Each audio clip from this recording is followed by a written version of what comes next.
Are you interested in entrusting the responsibility for the entire e-marketing to one person? Or maybe you are looking for a job to this position. From this material, you will learn about the function of an e-commerce manager.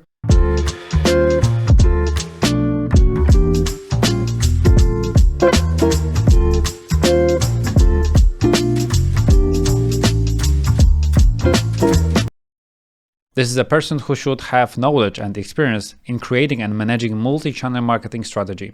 This may be, for example, paid advertising on Google, Meta, RTB networks.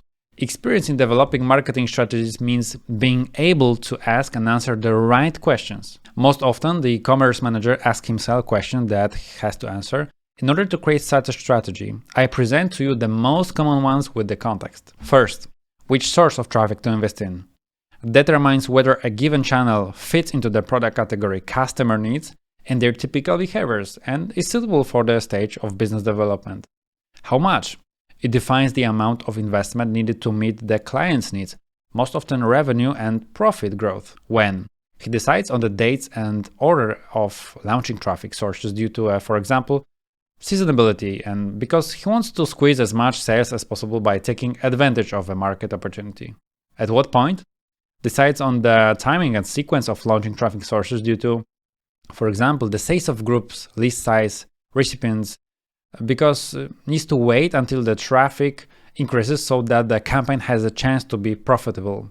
Although what functions of the tool, also what effects to expect. It estimates the value and change of KPIs in the course of cooperation, most often rows, revenues, costs, transaction conversion rate, also optionally bounce rate or the value of the average shopping cart.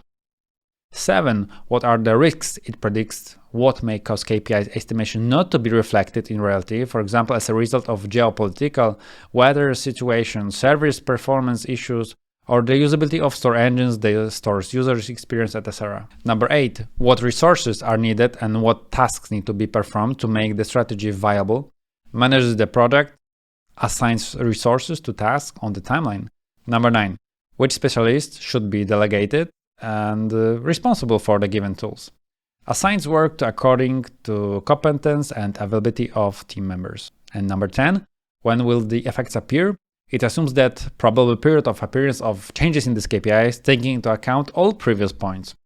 And on the other hand, the most common questions asked by the e-commerce manager to e-commerce owners, along with the context, are: what is the goal of the cooperation? The client gives, for example, an increase in revenues and profits of the e-store. Second one, by what time does the goal have to be achieved? Number 3, has the customer ever used paid advertising? An affirmative answer indicates that an analysis of historical activities should be conducted. On your own, by an employee or with the participation of another entity, and what kind of? Has the agency's impact on the sales been measured and the data is visible in the analytics panel, for example, Google Analytics, Meta Ads Manager, etc.? Number 6, what were the campaign's effects? Because the e-commerce manager expects the opinion from the mouth of the store owner in order to understand the sentiment of the statement as accurately as possible and to do his best to prevent the client from encountering the same negative emotions again during a new cooperation. And number 7, in what time? The answers to the question posed are the basis for the creation of the marketing budget and the marketing campaign schedule and marketing plan, which in summary are the elements of the marketing strategy. If you feel the need to consult whether and what your online store has a chance to increase sales, profits, or other KPIs, please contact us and we'll perform an analysis for you for free and provide recommendations for further action in the marketing. I invite you cordially. See you soon. Bye-bye.